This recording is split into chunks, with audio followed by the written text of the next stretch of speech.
3, nous commençons. 1, 2 et 3. 1, 2, 3, 4, 5.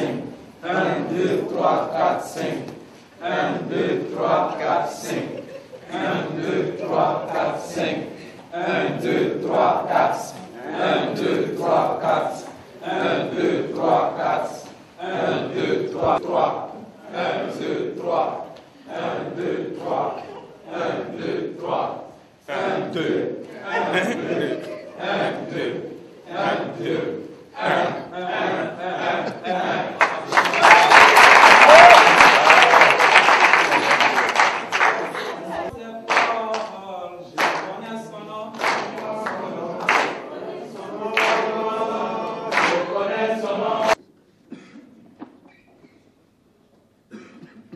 Bonsoir à tous, encore bienvenue au Fiji. Nous saluons la présence ici de l'imam Youssouf Konaté, qui est aumônier à la marine militaire à Abidjan, qui a voulu accepter d'être présent parmi nous pour partager son expérience, pour lever les doutes, encourager. Bienvenue. Nous saluons la présence de l'abbé Gabriel Kindo, de Djéné et islamologue, prêtre du diocèse de Waïguia au Burkina Faso. Adressé à vous, à ce jour, ne dépasse pas un mois. Et c'est avec promptitude que vous avez accepté. Intitulé Religion et esprit de famille, fraternel entre jeunes des différentes religions. Et nous sommes, pour ainsi dire, une même famille. Une grande conscience d'appartenir sur la terre à une unique famille. En tant que famille, la fraternelle joie de nos différences religieuses.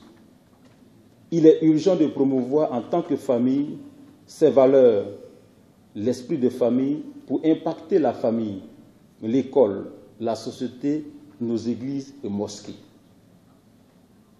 Chers imams, chers abbé, l'actualité extérieure est celle de notre sous-région, et je peux dire celle du Burkina depuis janvier et de mars ici en Côte d'Ivoire, nous enjoint de mener une lutte, la lutte de la paix. Elle nous enjoint d'éduquer les consciences aux valeurs cardinales pour pouvoir garantir non seulement l'épanouissement de l'âme du croyant, mais un vivre ensemble pouvant garantir le respect, la solidarité et la mansuétude. Car la lutte contre la pauvreté, la violence, le terrorisme ne passe pas seulement par les armes, par les tactiques économiques et militaires, mais surtout par une éducation à l'esprit de famille. Si l'on veut garantir encore un monde plus humain, nous devons promouvoir l'esprit de famille qui prend en charge les conditions matérielles et spirituelles de tout homme, son insertion sociale, et son l'épanouissement total de son être. Mais aujourd'hui, en tant que leader de la paix, chers jeunes de Fija, qu'est-ce que nous devons retenir comme valeur cardinale et élève nos âmes, mais nous permettre de vivre en paix, en joie avec Dieu et les autres? Voilà la question essentielle de ce panel. Nous accorderons à chacun de nos illustres communicateurs 15 minutes où l'objectif sera, j'allais dire, de jeter les semences des valeurs pour qu'en retombant, elles soient des actions concrètes dans la vie de chacun. L'esprit est ce qui est vivant. Les objectifs spécifiques, vous les connaissez bien. L'occasion donc est venue pour nous de vous entendre, de pouvoir récolter pour demain s'aimer les germes de la paix. Imam Konaté, Abbé Kindo, la parole vous est donc offerte afin que l'Esprit puisse manifester sa présence en nos âmes qui sont terres fertiles pour la vérité et la paix. Ok. Imam passe la main à l'abbé. Vous avez donc la parole.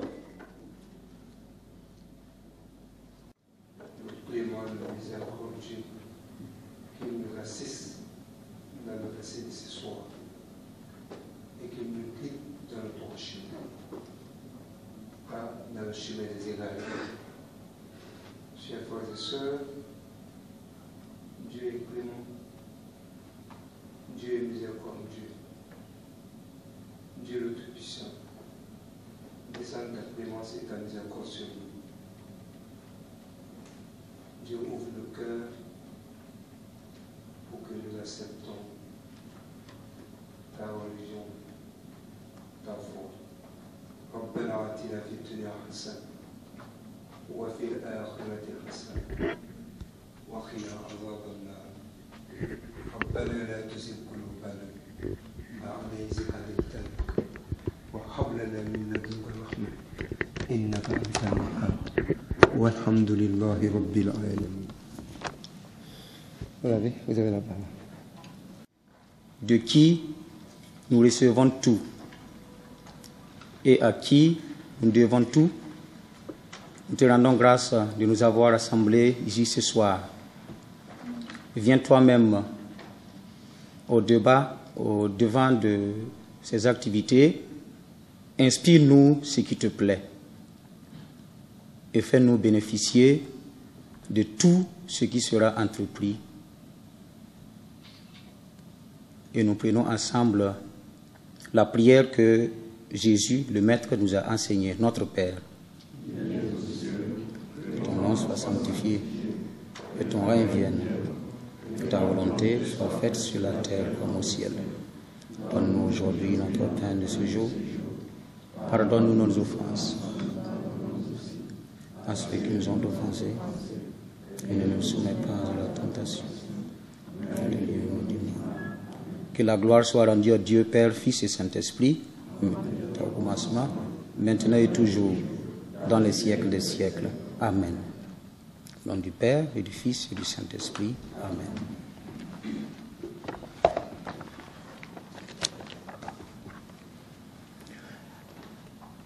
Et à toute l'équipe qui organise de telles rencontres. Et merci aussi à Monsieur l'imam qui a accepté de faire le déplacement pour cette bonne cause. Alors, le sujet qui préoccupe notre réflexion est d'une grande importance, car il est d'actualité dans un monde en perpétuel changement.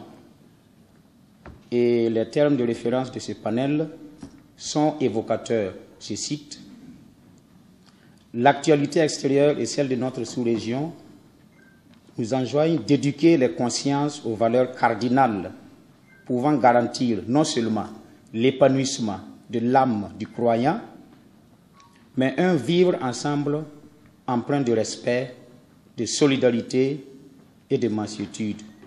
Car la lutte contre la pauvreté, la violence et le terrorisme ne passent pas seulement par les tactiques et stratégies économiques et militaires, mais surtout par une éducation à l'esprit de famille. Donc, fin de citation. Et le plus souvent, la jeunesse, puisque c'est de vous qu'il s'agit, est en quête de son identité. Malheureusement, elle est tourmentée par des sollicitations qui lui viennent de partout et qui créent un fossé entre le monde jeune et le monde religieux. Des valeurs sont proposées ça et là qui contrastent avec celles prônées et véhiculées par les différentes religions. Et les actions qui en découlent, logiquement, sont incompatibles avec l'idéal attendu dans le religieux. Or, aujourd'hui, on peut avouer sans se tromper que les jeunes sont majoritaires du point de vue statistique dans la sous-région. Je peux me tromper, mais je crois que c'est assez juste. C'est donc une frange à ne pas négliger dans toutes ses aspirations.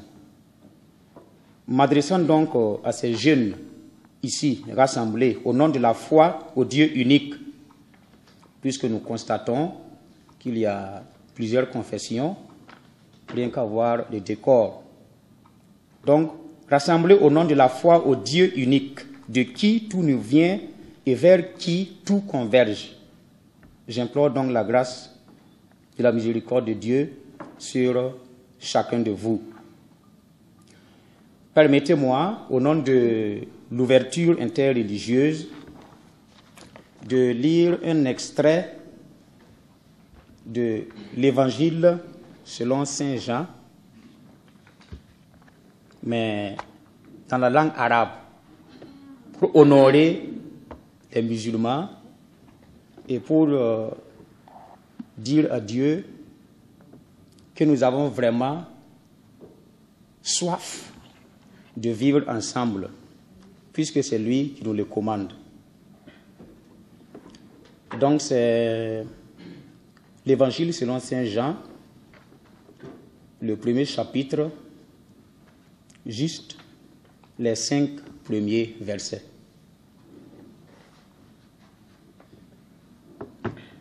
Al-Masihu kalimatallah. Fil bad'i kana al-kalima. Wal kalima kana indallah. Wa kana al-kalima huwa Allah. Huwa kana fil bad'i indallah. Takawana kull shay. Wa bighayrihi lam yatakawan ayu shay mimma takawan. Fihi kanat al-hayat. Wal hayat hazil kanat nur an-nas. Wan nur yudi fi zalam. Wa zalam lam yadrik an-nur. Donc c'est les tout premiers versets de l'Évangile selon Saint Jean qui fondent le mystère du christianisme, donc la parole de Dieu qui s'est faite chair. Et j'invite mes frères, les musulmans, les jeunes, à aller déjà à la source pour apprendre cette langue qui est très belle. L'arabe est une belle langue et pour comprendre les éléments de la foi musulmane, les recommander, le doyen est là, d'aller à la source pour ne pas prendre les choses en chemin. Je voudrais donc, après tout cela, demander que l'on s'accorde sur quelque chose d'important et qui conditionne la compréhension de ma contribution sur le sujet. Donc, je vous fais remarquer une distinction à faire dans le corpus religion, puisque c'est de religion qu'il s'agit, ouverture interreligieuse à partir des valeurs pour une action commune. D'abord, il y a Dieu. Dieu qui est incomparable et de qui tout vient et vers qui tout repart. Dieu. Prééternel, éternel et post-éternel. Donc Dieu même existe avant l'éternité. Donc il est pré-éternel, éternel et post-éternel. Il est vraiment inégalable sur tous les plans. Et Dieu n'a pas de problème avec lui-même. Ou bien, la religion vient de Dieu. Dieu n'a pas de problème avec lui-même. Ensuite, il y a la religion. Et moi, j'entends par religion les mécanismes d'adhésion à Dieu qui fécondent la conception du croyant. Dieu, sur le monde, sur son histoire, sur autrui avec qui il est obligé de composer et d'où découle son comportement, ses actes sur terre. Je peux dire qu'au niveau de la religion aussi, il n'y a pas de problème. S'il n'y a pas de problème entre Dieu et lui-même, il n'y a Donc pas de problème du côté des religions qui viennent directement de Dieu. Parce qu'on ne peut pas prétendre parler de religion sans être en communion directe avec Dieu. On suit, non? Où il y a problème? Ok. Troisième niveau, le croyant. J'écris le croyant avec grand C. C majuscule. C gros, en caractère gras. Et j'entends par croyant celui qui adhère à la perfection, à ce qui est prescrit dans la religion au sujet de Dieu, du monde, de l'homme, hier, aujourd'hui et demain. Le croyant. Donc, c'est l'idéal recherché dans chaque religion. Quand on dit un croyant musulman, un croyant chrétien, c'est un idéal que l'islam vise, que le christianisme vise.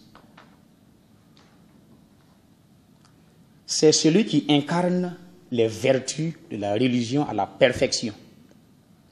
Là, il y a déjà un problème.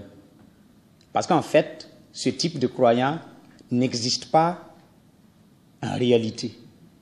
Ou bien, il n'y a pas ce croyant qui peut dire qu'il pratique à la perfection les exigences de la religion. Il y en a.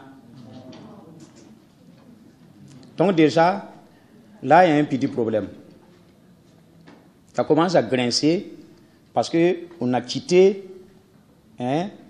Dieu, la religion, pour rejoindre maintenant les croyants. Et il y a un idéal de croyants visé dans chaque religion. Ok. Le quatrième niveau, les croyants au pluriel. Les croyants au pluriel.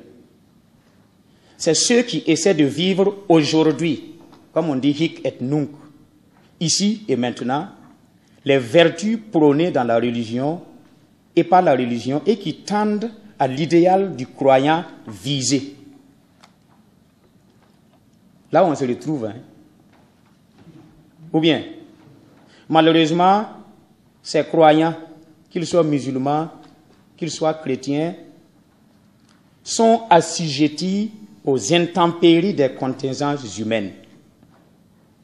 La situation géographique, le climat météorologique, politique, social, économique, l'histoire, l'intelligence même, le spirituel, la morale, etc., conditionnent le comportement du croyant. Ce qui fait que vous pouvez voir des chrétiens de Chine, par exemple, qui ne vont pas se comporter comme les chrétiens du Burkina ou de la Côte d'Ivoire ou de Bénin. Les chrétiens des pays riches n'ont pas les mêmes comportements que les chrétiens des pays pauvres. N'est-ce pas? Il en est ainsi, je crois, des autres religions. Donc, du côté des croyants, c'est là que se trouve le problème. Parce que chacun essaie de faire siennes les valeurs, les exigences de la religion et de pouvoir mettre en pratique cela. Et je crois que l'ouverture aux autres s'éprouve dans ce dernier cas de figure, entre croyants. Quand on parle de dialogue, il ne faut pas penser à un dialogue entre Dieu et Dieu. Dieu se comprend, il se connaît parfaitement. Il ne faut pas penser aussi à un dialogue entre les religions, parce que les religions ne parlent pas. Ou bien, le dialogue, c'est entre les croyants qui ont reçu quelque chose de Dieu qu'ils essaient de mettre en pratique dans le quotidien de leur vie.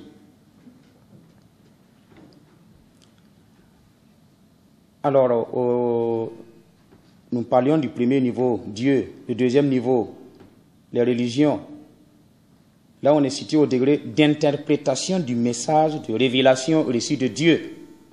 Et en fonction du mode de manifestation et de déploiement de cette révélation dans l'histoire de l'humanité, des doctrines et des dogmes se sont définis sur lesquels il n'y a pas de discussion possible.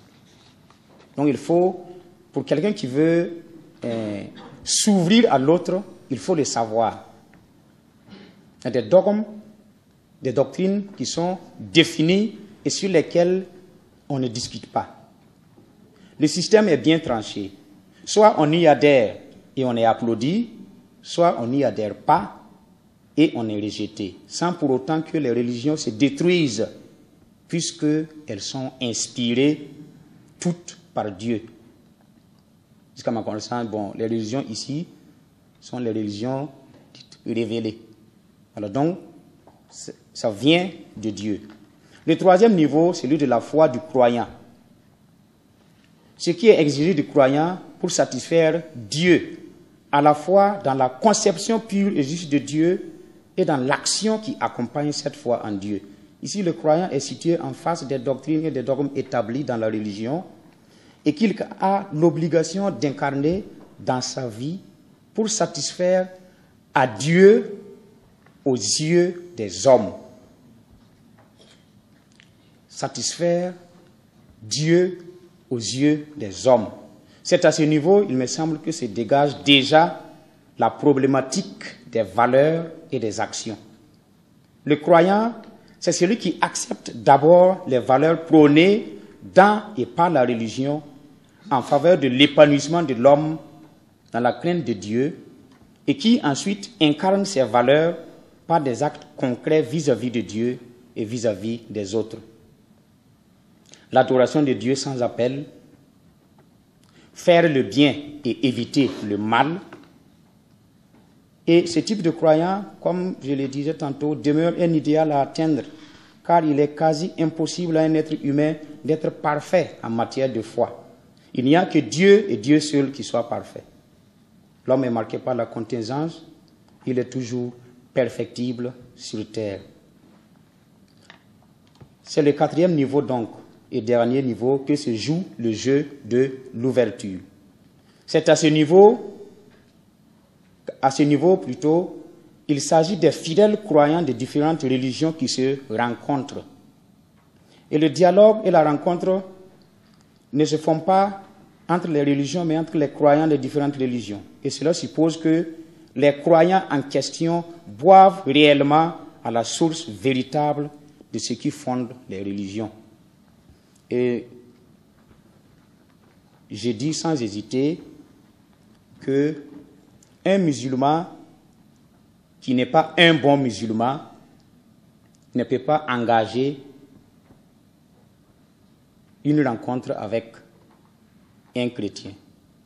Un chrétien qui n'est pas un bon chrétien ne peut pas prétendre engager un dialogue avec un musulman.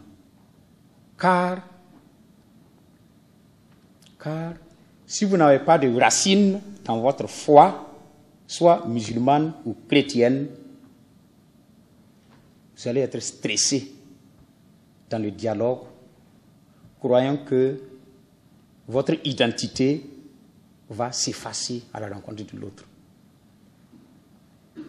Donc c'est les vrais croyants qui peuvent dialoguer. Ce n'est pas les, comment on appelle, bon, juste parce qu'on est allé à l'église une fois, on a été saisi là, on se lève et on croit. Bon, engager un dialogue, ça ne marche pas. Vous voyez un musulman qui ne part jamais à la mosquée, je ne sais même pas si on peut parler de musulman, quelqu'un qui ne part pas à la mosquée. On va engager un dialogue au nom de quoi? Donc il faut d'abord s'enraciner dans sa propre religion et connaître tous les contours de la religion afin de pouvoir en vivre. On me suit?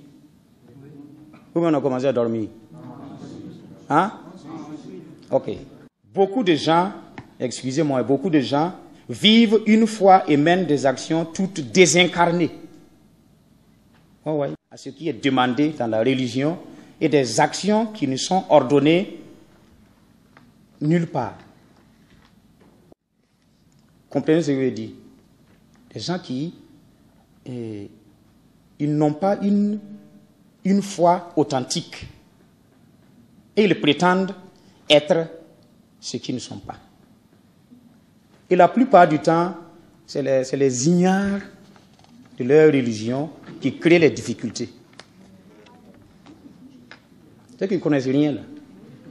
Ils sont devant, ils veulent amener tout le monde dans la brousse. Action. Il n'y en a pas beaucoup. Une valeur, une action. La valeur, c'est l'amour. Et l'action, le service et le prochain. Est une vertu cardinale, parce que c'est l'amour qui fonde en quelque sorte le christianisme. Aimez-vous les uns les autres. Aime ton prochain comme toi-même. Aimez vos ennemis.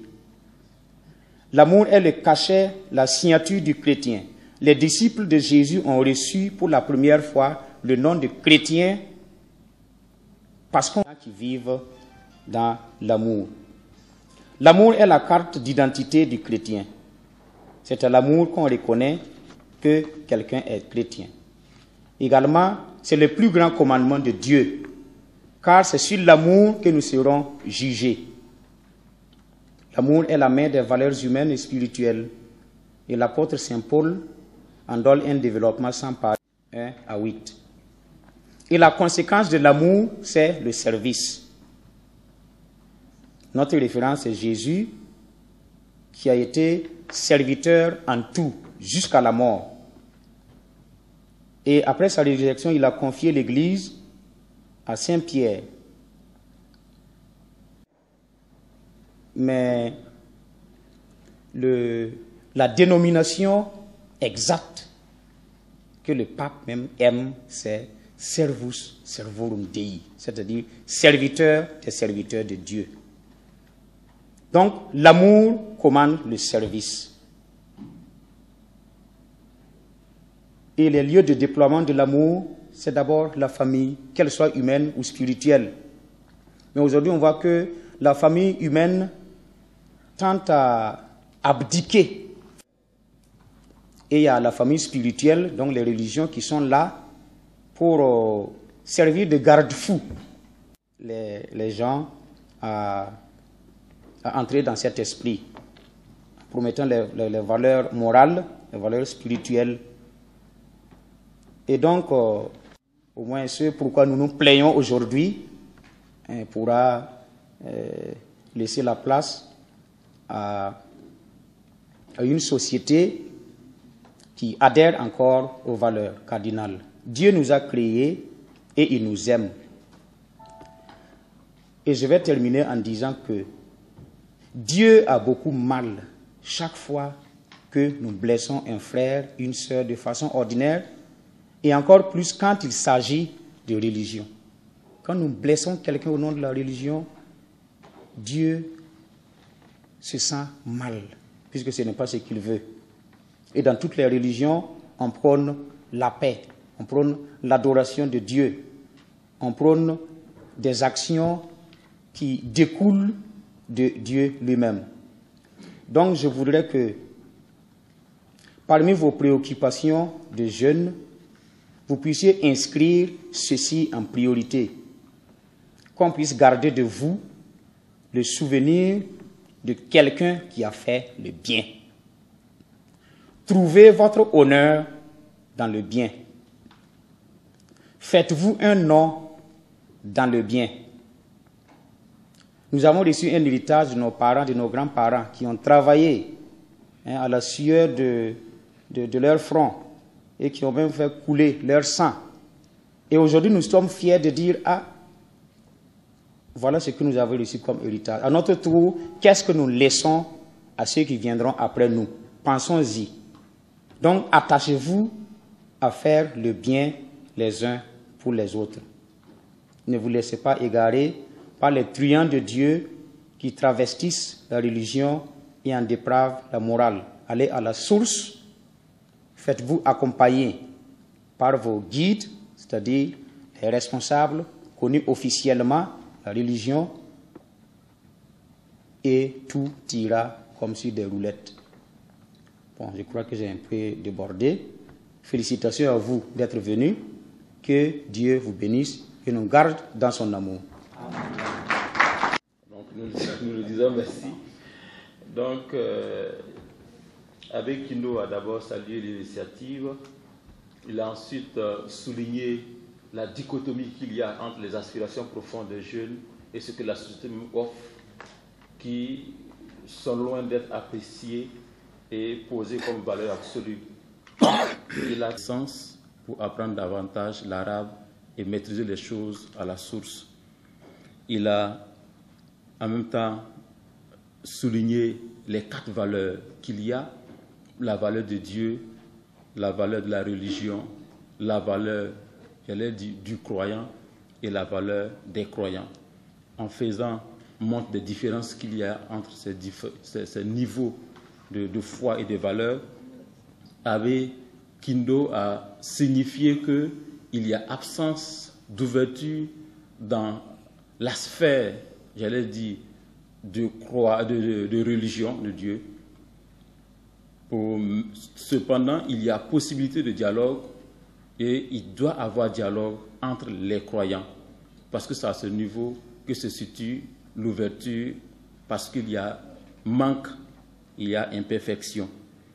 L'abbé aussi nous a donné des conseils à partir des valeurs principielles, j'allais dire, du christianisme, qui se posent comme l'amour en résumé.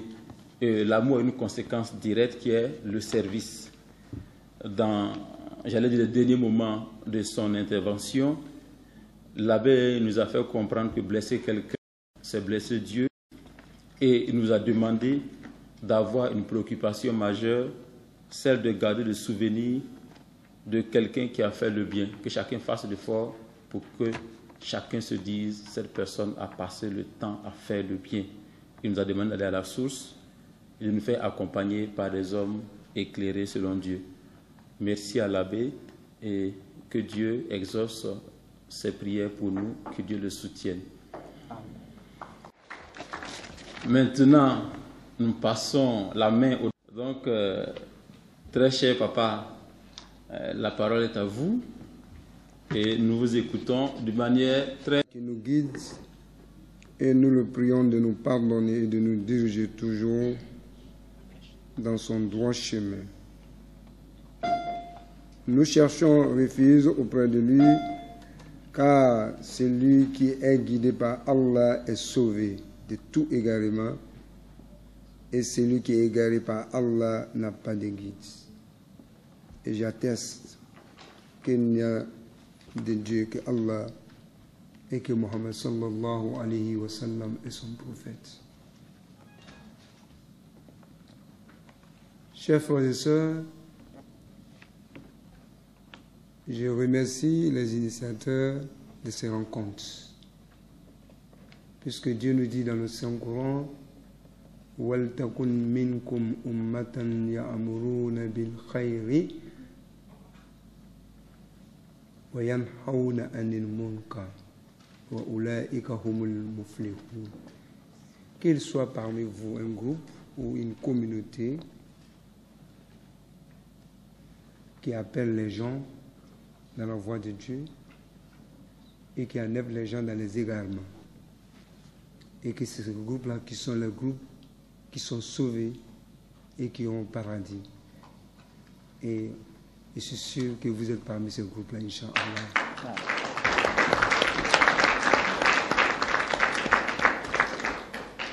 Chers frères et sœurs, l'islam réserve une place capitale et un regard particulier à la jeunesse.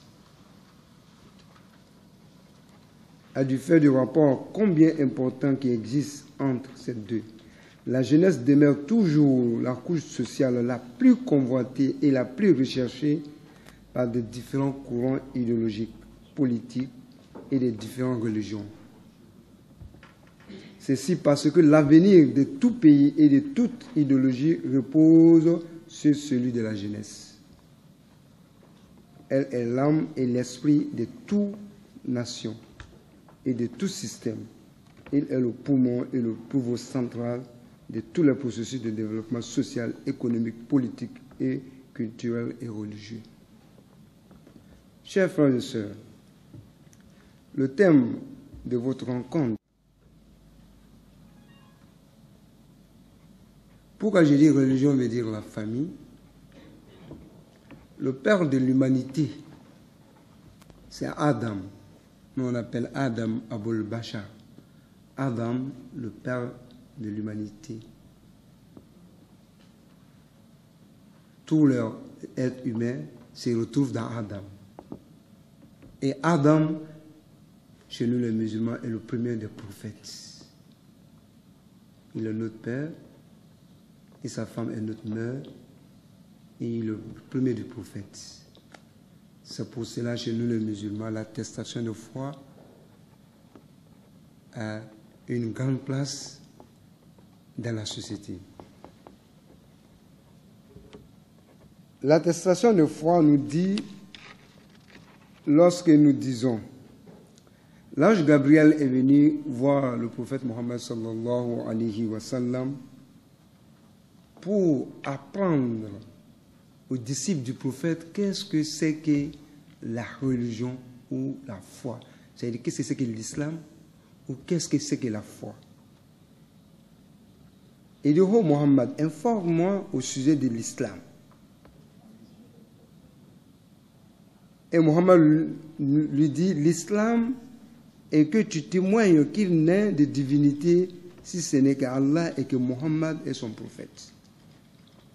Et que tu accomplisses les 5 prières et tu donnes la zakat qui est le monde légal et que tu jeûnes le mois du Ramadan et effectues le pèlerinage à la Mecque.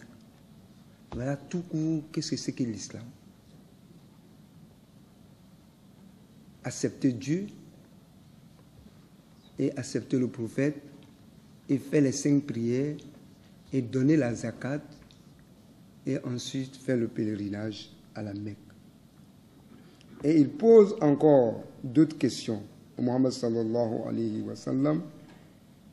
Il lui dit maintenant, qu'est-ce que c'est que la foi? La foi. Tout cela, c'était pour enseigner ceux qui étaient à côté du prophète Mohammed sallallahu alayhi wa sallam, pour qu'ils sachent qu'est-ce que c'est que l'islam et qu'est-ce que c'est que la foi. Et Mohammed lui répondit quoi? La foi, premièrement, veut dire quoi? Croire à Allah, premier pilier de l'islam. C'est-à-dire la croyance d'abord.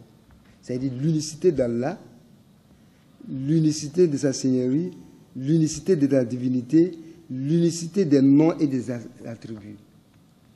C'est Allah à 99 noms qui le qualifient.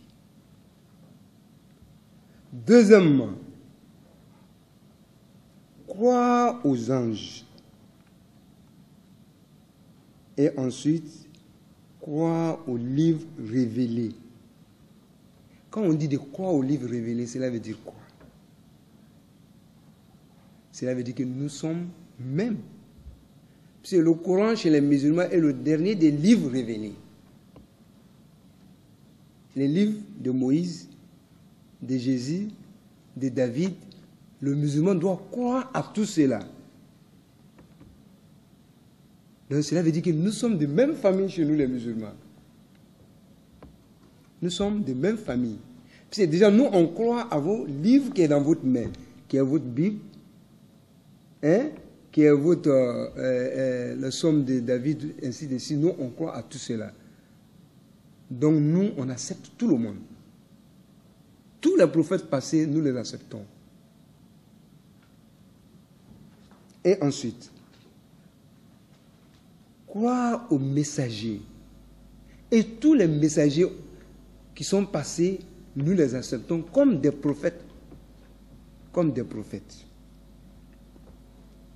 Et croire maintenant au destin, ce que Dieu t'a donné comme destin, et accepte ça. Donc voilà les valeurs qui fait un musulman un bon musulman. Donc un musulman qui croit aux livres révélés, qui croit aux messagers passés, et qui croit ensuite à Dieu lui-même, et qui donne la zakat pour faire du bien aux pauvres, aux orphelins et aux nécessités, c'est ça qui est la vraie famille. Et c'est ça qui peut faire que l'amour, l'affection, l'entraide peut venir dans la communauté. Les six valeurs de la foi, nous n'allons pas les prendre, nous allons prendre que les trois. Le premier, c'est l'unicité et la divinité, l'unicité de sa divinité qui est Allah. La raison de notre existence est de croire à Allah et de l'adorer. Je n'ai créé les djinns et les hommes que pour qu'ils m'adorent.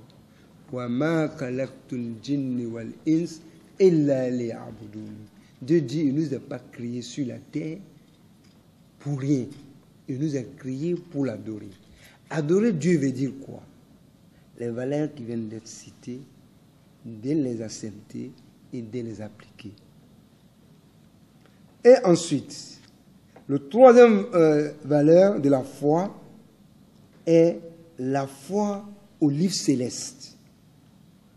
La foi au livre céleste est le fait de croire en tous les livres envoyés par Allah à ses prophètes et messagers, tels que le Coran révélé par Mohammed sallallahu alayhi wa sallam, la Bible révélée à son prophète, messager et serviteur Jésus, fils de Marie, la Torah révélée à Moïse, les psaumes révélés à David et autres livres qu'on ne connaît pas leur nom, peut-être. C'est pour cela Allah a appelé dans le Coran les chrétiens et les juifs les gens du livre. Les gens du livre. Donc tous ces livres révélés que je viens de citer, les musulmans prennent tous ces livres-là comme au même degré comme le Coran. Si tu dis que je ne crois pas à la Bible, tu n'es pas un bon musulman. Je ne crois pas à l'évangile, tu n'es pas un bon musulman. Je ne crois pas à Jésus ou à Moïse, tu n'es pas un bon musulman. Donc chez nous, la famille est déjà là. Puisque pour être musulman, il faut accepter les autres.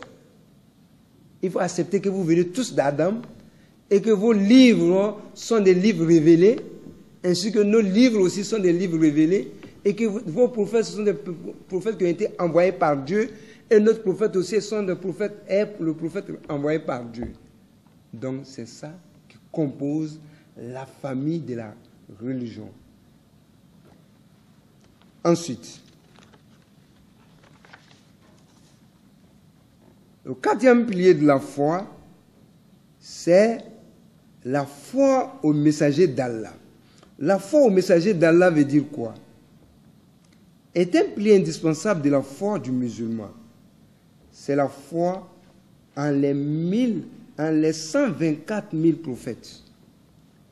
Les musulmans, nous avons recensé 124 000 prophètes qui ont reçu la révélation de Dieu. Il y en a qui ont été connus, il y en a qui n'ont pas été connus. Mais quand vous allez dans les livres de l'histoire de l'humanité, vous allez voir tous ces prophètes-là. Donc, 314 messagers qui ont reçu l'ordre de transmettre la révélation à leur communauté. Parmi les 124 000, il y a 314 messagers qui ont reçu l'ordre de transmettre la révélation à leur communauté. Où Dieu les a dit, lève-toi, de la manière que vous vous êtes levés des différents pays pour venir parler de Dieu. C'est comme ça que Dieu les a dit, levez-vous ou lève-toi, va vers tes frères et tes sœurs et parlez de Dieu. Ceux-là sont 314. Parmi lesquels il y a 25 sont cités dans le Coran. 25 sont cités dans le Coran. Parmi les 124 000, il y a 25 sont cités dans le Coran. 25 prophètes sont cités dans le Coran. Et 5 font partie de Dieu de ferment. On appelle ça Ulul Azm, que Dieu les a donné des grandes places. C'est ceux-là, les Moïse, les Jésus, Mohammed, ainsi de suite. Donc, un musulman qui n'accepte pas les autres religions n'est pas un bon musulman, comme vient de le dire notre frère. Chers frères et sœurs, lorsque le prophète Mohammed sallallahu alayhi wa sallam est venu à Médine, la première action était de signer une convention ou bien de pacte entre lui et les chrétiens, entre lui et les juifs. Pacte de protection. Quand quelqu'un viendra m'attaquer, aidez-moi. Et quand quelqu'un viendra vous attaquer, moi je vais vous aider. Et ensuite, il a reçu une délégation de Yémen, une délégation des hommes de livres. Il les a logés chez lui à la maison. Un samedi, lorsqu'il était l'heure de faire leur culte, il a cédé sa mosquée. Il dit, cherche-moi une place. Non, il dit, officiez vos cultes au sein de ma mosquée ici. Dans la mosquée du prophète actuel à Médine, les chrétiens ont officié les cultes du samedi ou du dimanche dans sa mosquée. Lorsque Omar ibn al-Khattab, lorsqu'il était amir, il a voyagé en Jérusalem. En Jérusalem, il est allé saluer un grand évêque de Jérusalem, un grand orthodoxe. Lorsqu'il était chez lui, l'heure de la prière est arrivée. Il voulait prier. Le grand-père d'orthodoxie lui dit, il faut prier dans la mosquée, dans mon église. Il dit non, si je prie dans ton église, peut-être ils vont vous arracher vos églises. Par fini, les musulmans vont vous arracher votre église. Ils vont dire que les églises, on peut faire toutes sortes de trucs dedans, toutes sortes d'invocations, d'adoration dedans. Donc il est sorti à côté de l'église, dans l'entourage, il a fait sa prière. Donc tout cela veut dire que nous sommes d'une seule famille et nous devons nous aimer et nous devons nous entraider et nous devons nous protéger. Un musulman qui n'accepte pas le chrétien n'est pas un bon musulman. Un musulman qui n'accepte pas les juifs n'est pas un bon musulman. Le musulman, c'est celui qui aime son prochain. Surtout son prochain qui suit les livres révélés. Chers frères et sœurs, comme l'heure est partie, les autres viendront dans la discussion, Inch'Allah. Que Dieu nous permette. Très cher papa, je ne vais pas vous dire combien de minutes il a dépassé, parce que si je vous dis que c'est 3, vous allez dire que c'est du mystique.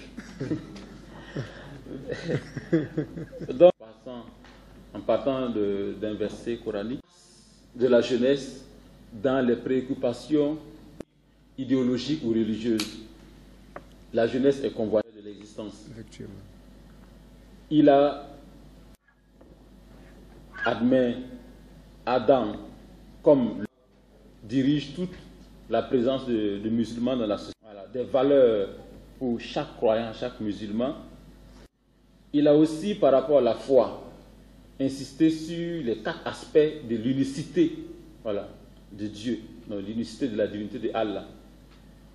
Il nous a aussi montré que croire aux livres révélés est une exigence pour le musulman, aussi bien que croire aux messagers, dont nous avons 124 000 prophètes. Il y a aussi la croyance au destin. C'est des éléments de valeur que Imam Konaté nous a montré. Après ces éléments, que la famille est un présupposé en islam à partir d'une vision, j'allais dire, d'une perspective du moins adamique, et prend sa source en Adam, qui est le père à tous. Théologique, parce que dans la théologie de l'islam, tout ce qu'il y a eu comme révélation ne sont pas rejetés, mais font partie intégrante de la famille de la foi, de la Bible ou d'autres révélations. L'islam ne les exclut pas, mais les intègre dans un esprit de famille. Imam a rappelé que un fait marquant dans la vie du prophète, que les Nazaréens de la Jassafassa vient à travers notre récollection, que nous, avec beaucoup de générosité, l'espace de sa mosquée à des chrétiens pour prier. Si en son temps c'était bien reconnu et bien vu, il n'est pas évident, parce que l'exemple qu'il a pris après conseillait or pour éviter toute interprétation négativiste. Ce qui fait ressortir la grandeur du prophète, qu'il faut toujours prendre en exemple. Il a invité chacun donc à l'esprit de famille et l'autre et le faire grandir. Nous disons merci. Conférencier, ce n'est pas évident de résumer. Il y a des pensées, échanges. La deuxième partie, c'est celle des questions. On ne va pas trop s'attarder. Amen. Bon. 3, 4, 5, 6, 8, 9.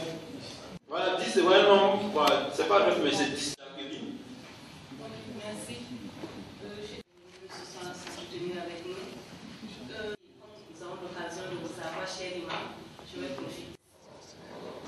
Difficile. D'épouser une fille chrétienne. Nous avons connu. On va dans les détails. Quelle autre religion, que ce soit chrétienne. Sans pour autant chercher à la convertir. Sans la convertir. Merci pour la complétude de ta question. Oui, deuxième personne. Je crois de l'islam. Oui. Maintenant, alors que dans la religion catholique, on suit nous-mêmes notre destin. Maintenant, je voulais essayer cette partie des vertus-là. Ça fait ça, Imam. Alors, merci aussi pour cette intervention. Imam, et ma question est de savoir, puisqu'il y a des versets du Saint-Coran qui dit que le musulman, par exemple, peut manger ce que les chrétiens ont égorgé. Voilà. En plus, Dieu dit aussi dans le Coran que si lui, Allah le voulait, il pouvait faire de nous tous une seule communauté et nous a créés différemment afin de nous éprouver tout ça. Bon, pourquoi ces versets-là ne sont pas répandus? Pourquoi les musulmans ne parlent pas de ça pour montrer aux autres ou bien aux musulmans que si Dieu voulait, il pouvait faire de nous tous une seule communauté? Je vois que ces versets sont là, mais elles ne sont pas répandues. Donc, c'est ma question. Et alors, mon inquiétude, c'est que je suis resté sur ma soif. Je m'attendais à ce que dans les communications, il ressorte les raisons profondes qui font qu'il n'y a pas cette relation de famille entre les religions.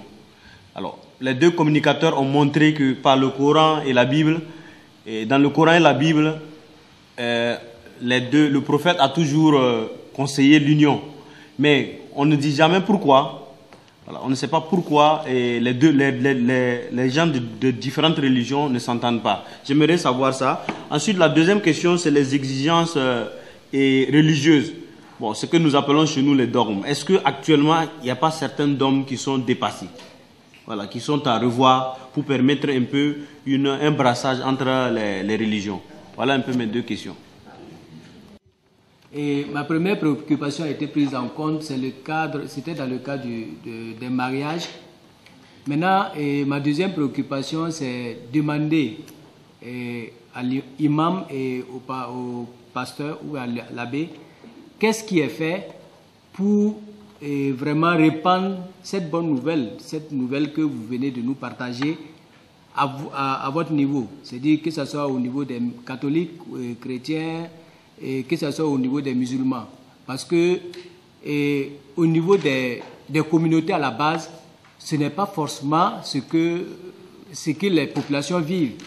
Par exemple, je sais qu'il y a des localités où, par exemple, quand un catholique décède, les musulmans vont trouver que non, ils ne peuvent pas aller vraiment aider à enterrer ou bien saluer même les familles. Et lors des fêtes également, bon, certains musulmans refusent catégoriquement d'aller vraiment saluer. Voilà. Donc, qu'est-ce qui est fait? Voilà, qu'est-ce qui est fait pour vraiment sensibiliser les communautés à la base? Merci. Je vais remercier les deux exposants qui nous ont dans l'ensemble fait remarquer qu'en réalité on n'a pas un problème religieux ni un problème de la conception de la personnalité de Dieu, et que au-delà de tout ça paraît être un problème interindividuel. Mais le problème sociétal aujourd'hui, c'est qu'il y a une forte prédominance jeune qui vit des réalités sur le plan social et avec des réalités mondaines qui ne sont pas évidentes. Et M. l'abbé l'a relevé et je vous en remercie. Et également, ma question, ça intéresse les panélistes ainsi que nous, les organisateurs du FIJA, j'aurais aimé que les responsables politiques, même si c'est au niveau de la commune, ainsi qu'un coutumier soient présents à ce panel. Puisque aujourd'hui, les problèmes que nous avons, que nous sous-entendons d'individus religieux, soit chrétiens ou musulmans, découlent beaucoup plus des besoins existentiels du sujet qui est souvent privé d'un certain nombre de privilèges, entre guillemets, pour même son existence minimum, qui l'entraîne souvent dans un état peut-être de non-humanisation ou de sauvagerie, entre guillemets, mais on ne peut pas les qualifier de sauvages, parce que si c'est pour chercher son identité ou bien sa subsistance, nous qui pensons que nous sommes croyants et qui avons le peu et qui n'avons pas fait ce que nous devons faire, nous devons aussi être comptables de cet acte.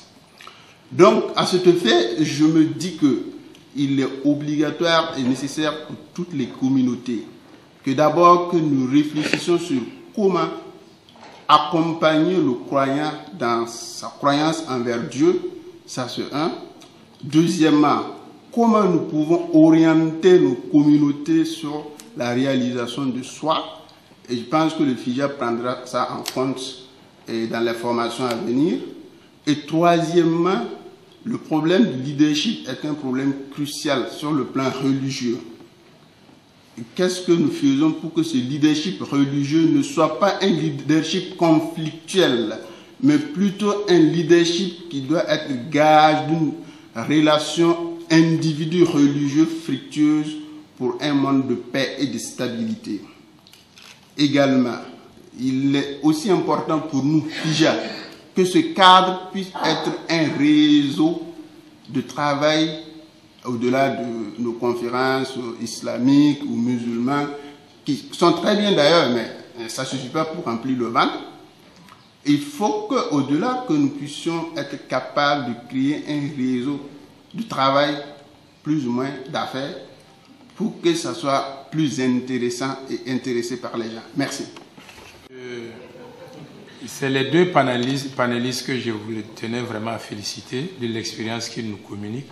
Mais ce qui les motive à pouvoir avoir la maîtrise de leur sujet et construire ces ponts pour les jeunes, moi j'aurais aimé qu'ils me disent davantage parce que je sens qu'ils sont engagés dans quelque chose.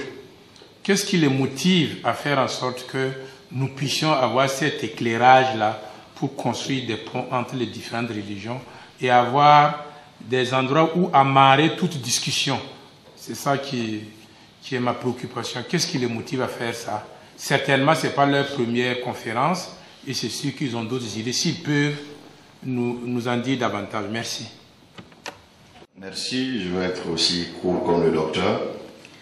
Et moi, ma question s'intéresse aux deux panélistes sur les mécanismes de contrôle interne et des prêches. Parce que l'impression qu'on a, peut-être M. l'abbé peut le confirmer, sûrement en Côte d'Ivoire également, ça doit être le cas, les chefs religieux, hein, les guides, sont tous unanimes que nous sommes de la même famille, hein, au niveau de la hiérarchie, mais au niveau de la base, on ne le ressent pas. Est-ce qu'il y a des mécanismes de contrôle des prêches, que ce soit au niveau catholique, qu'au niveau des mosquées, pour que, bon, on dit qu'on est ensemble, mais en bas, il y a d'autres prêches qui disent le contraire.